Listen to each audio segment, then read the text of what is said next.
అంటే ఇప్పుడు మీరు దాన్ని ఏకీభవిస్తారా? అంటే చోళులు వాళ్ళే కట్టించారా దర్గా?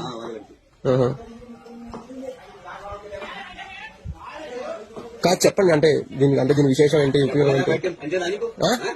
ఎందుకు అరుస్తున్నారు? నేను నార్మల్ గా మాట్లాడుతున్నాను.